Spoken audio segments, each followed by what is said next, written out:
Right, so welcome back, everyone. The next two sessions touch on sort of case studies, best practice, and the first one up is Saul Jeavons.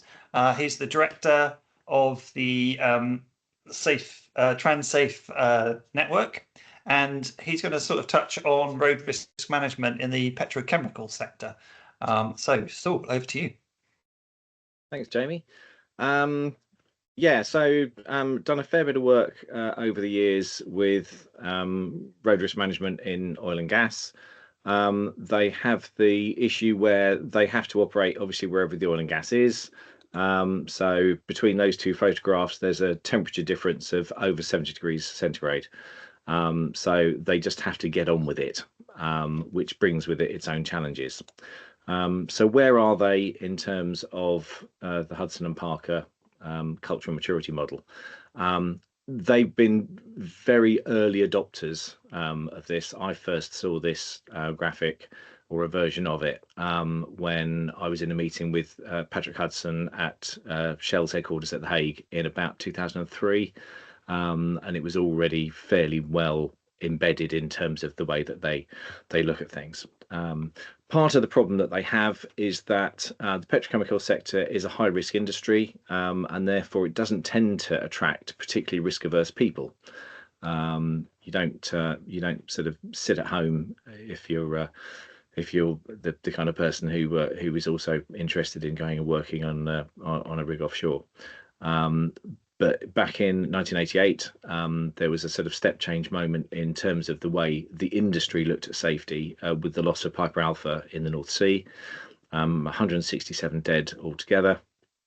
And it was one of those sort of landmark events that really made the industry sit and say, okay, actually, we need to do safety differently.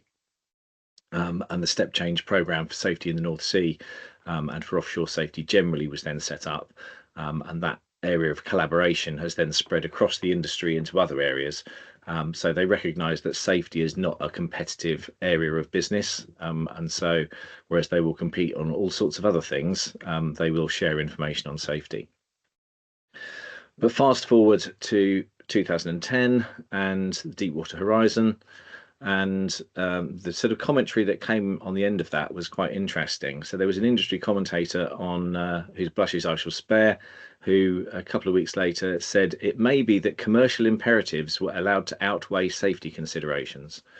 Now, my question there is, what is the mindset that has commercial imperatives and safety considerations rather than safety imperatives and commercial considerations? And the way in which we use words are really, really important. In terms of the commercial imperatives, that incident cost BP, I think, $65 billion. So the efforts that they'd made and their contractors had made to save money and cut costs hadn't actually panned out for them. But it's by no means a lone incident in the industry.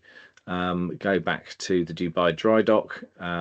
There was an issue where one of the vessels going in had hit the gates.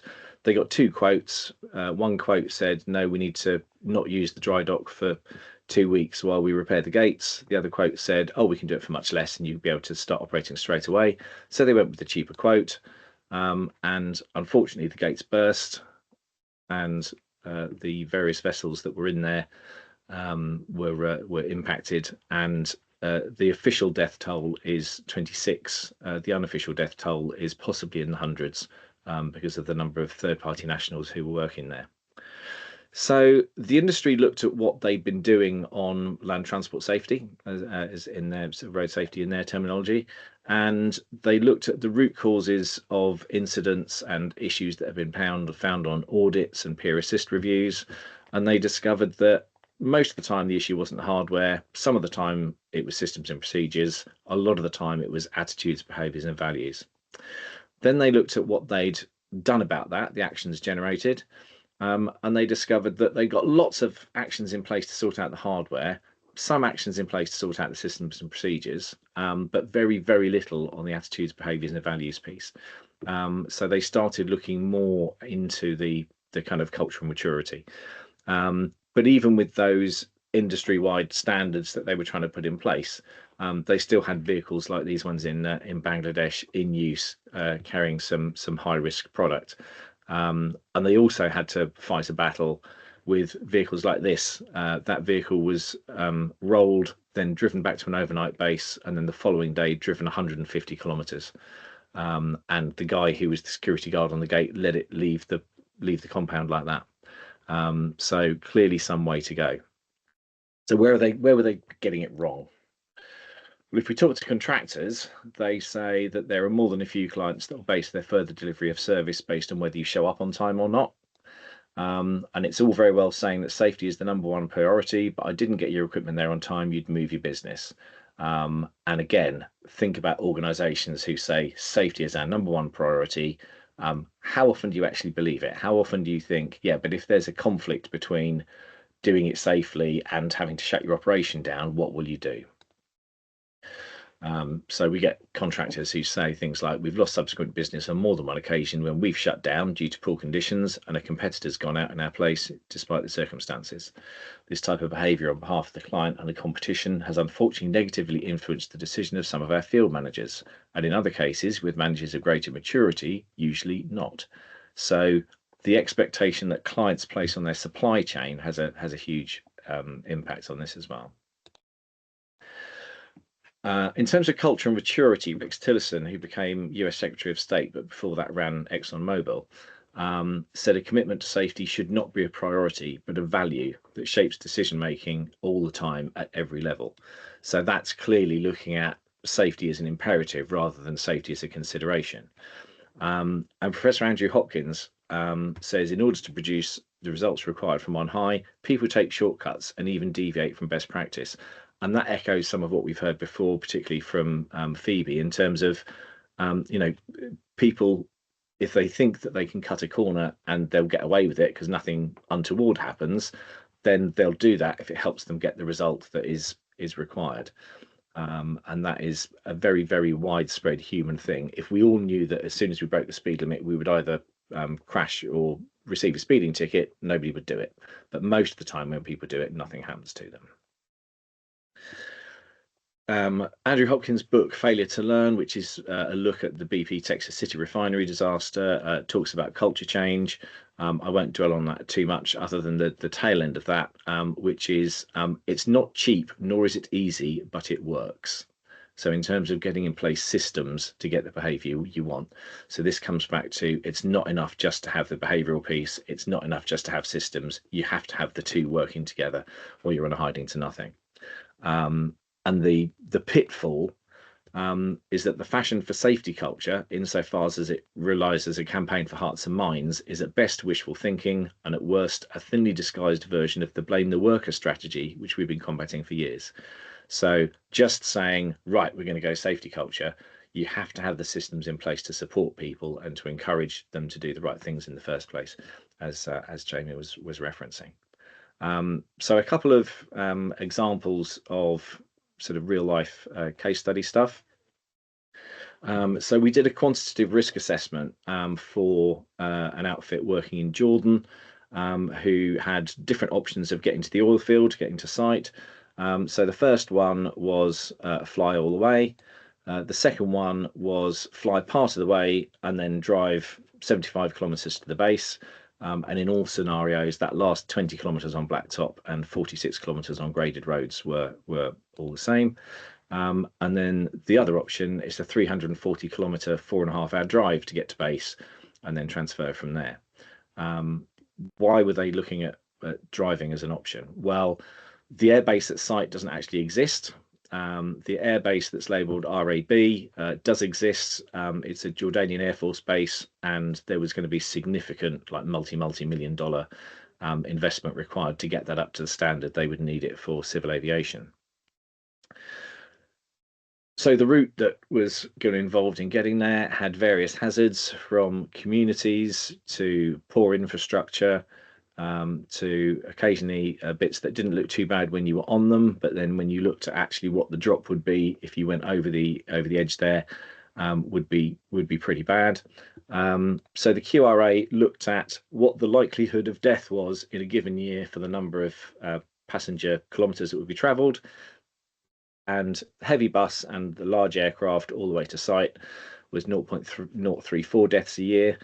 So essentially, you'd have to keep going for sort of 100 years or so before you were likely to kill someone. And then the different transport options using heavy bus and large aircraft, heavy minibus and small aircraft, or heavy bus to drive all the way. And much to the surprise of management, actually using the coach all the way came out as actually one of the top three safest options at considerably less expense, and with enough money that they could actually fix a lot of those highways issues that we've highlighted to them. So actually that would then bring the risk down further, but also provide some benefit for the community. Now, what they did say was, okay, for VIPs, if we've got VIPs going to the field or ad hoc trips, we'll still go in SUVs. And then in the meeting, it was actually the head of finance who said, but hang on a minute, because I'd count as one of those VIPs. And looking at those figures there, if I'm going to go to the field, I want to be going on the coach. So it was agreed that, yeah, actually, you probably don't want to lose your VIPs. And so they procured a coach that was a sort of they had two coaches, one which was used for the sort of crew changes of guys in who were kind of in their dirty workwear coming back, and one that would be used as a slightly more luxurious version. And they also went down the route of using older coaches, because the brand new ones that were Mercedes badged hadn't actually been built to the correct standards of crashworthiness, whereas the slightly older ones that were MANs had been built to proper European standards. But if we can avoid travelling, this is probably the scene outside some of your houses today. But avoiding the journey is the best thing in the first place. So universally across the oil industry, you will have variations of safe journey management or journey management planning. And what that looks like is a flow chart where you start off by saying, can the objective of the journey be accomplished without undertaking a road journey? Can you do telephone or video conferencing? Can you fly? Because although, as we've just seen, that's not always a safer option, it's very often the safer option. If you can do it, then actually there's no road journey necessary.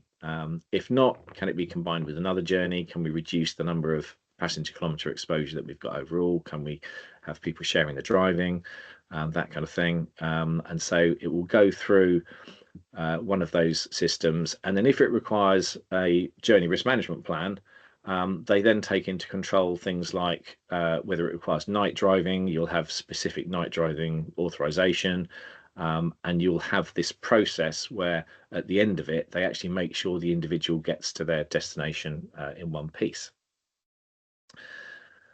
We worked on a project where a petrochemical plant was being built in China, and they had issues with large amounts of the workforce arriving by bike, or either push bike or power two-wheeler, and they decided that they were going to start busing the employees to avoid conflict between heavy goods vehicles and the employees arriving. And again, sort of similar thing. We went through. They looked at the data. They looked at the stats. And the country manager said, if it's safer for people to be travelling to site by bus, why have I got all these managers travelling there with their car and driver? And they were kind of like, well, because I'm this senior. And he said, no, that's it. From tomorrow, everyone, including me, if you're going to site, you get the bus, you get the crew bus. That's what's going to happen. And anyone who, for any logistical reason, has to go later than we run the buses, then they have to come and get authorization from me as country manager to take that step. And that sent a really clear message of the country manager in a country where face and status are really important things, but the fact that the country manager was saying, no, I'm going to go on the bus with everyone else because safety is priority. For them, safety was the imperative and not the consideration. A phrase that sticks with me through all of the meetings that I've been in is one from a guy in Oman who, in the middle of our presentation back on, we'd been there for 2 weeks auditing and doing peer assist reviews on their logistics supply chain. and we'd gone through one company who are a well-known, well-respected oilfield logistics company, but who were new to Oman. And we'd gone through their sort of safety manuals and all that kind of stuff. And it had things like, if you need an ambulance, ring 999. Well, you don't get an ambulance in Oman if you ring 999. They'd basically taken their safety manual they were using for supporting operations in the North Sea, and just transposed it straight out to Oman. So we raised a number of concerns about their preparedness for the work that they were doing. And the logistics manager said, can I just pause you there? So we stopped, and he went out of the room, and he came back in a couple of minutes later and said, right, I've just suspended that contract. Carry on. And that commitment to not even waiting till the end of the meeting, it's, you told me something's wrong, I'm going to stop that risk now. The fact that he felt empowered to do that, he was not top management, he was just the logistics manager. He wasn't, sort of senior country management, board level. He was just the guy running the logistics operation, but he felt empowered to go and do that, even though there would be really significant operational knock-ons from it. He felt able to do that. And so the industry as a whole have come together and put out IOGP, the International Association of Oil and Gas Producers, Report 365. The original one was in 2005, I think, and then it's been updated usually every 4 or 5 years since then. And it has a suite of documents that sit under it. So 365.12 is around implementing telematics or in-vehicle monitoring systems within oil industry parlance. And as you go through the structure of that, you'll see that the first thing it starts off with is management and leadership expectations, and then talks about safety management systems, and then talks about using it in contracts and actually making sure that it hits the supply chain. And it will go through, it talks about high-risk countries, it lays down vehicle specifications. In the original version, it talked about all vehicles having to have ABS and dual airbags. Back in the early 2000s, again, in places like the Gulf, no vehicles were available with dual airbags. And so they went to the manufacturers, and all the oil companies said, right, the first one of you who starts importing stuff with dual airbags will have our business. And it actually changed the vehicles that were being imported into the whole region, into the whole of the Gulf. So huge influence there. And you'll notice if you look further down, it talks about supporting specifications and guidance. So again, things like the NCAP program, now all of the vehicles have to be NCAP 5-star across the oil and gas industry if they're available in that region. And if not, they have to show that they've got methodology for reducing the risk to an equivalent level. And they do a lot of looking at their sort of incident rates and that kind of thing, as you would expect. But they talk about 10 elements of a management system, so commitment and accountability, etc., as you go through. So it takes the focus they've got for all safety elements and puts it straight onto road in particular. The main 12 elements, each of these has daughter documents that sit underneath it. So vehicle specifications, in vehicle monitoring we've already covered, but also the other things that you would expect there to be. They banned mobile phone use across the industry about 20 years ago. And I've never been into a company where they've been making exceptions and allowing it to be used. It's radios for convoy management, because if you've got large convoys, and particularly with security risks, you can need that. But apart from that, there's a sort of zero tolerance. And then sitting underneath each of these, again, so coming back to the vehicle specifications element, you've got stuff that drivers need to do, but then you've also got a load of stuff that supervisors, managers and leaders need to do. And they're encouraged very much to make sure that they are projecting that safety is that imperative rather than a consideration. That's not to say that things are perfect, because their list of high-risk countries, to have a categorization for what the crash rate has to be for it to categorize as a high-risk country, and the whole of the US should categorize as a high-risk country. But in their internal discussions, they decided that actually it was just West Texas and a bit of New Mexico that would be high risk. But I think that's wrong. I think if a country is high risk, it's high risk.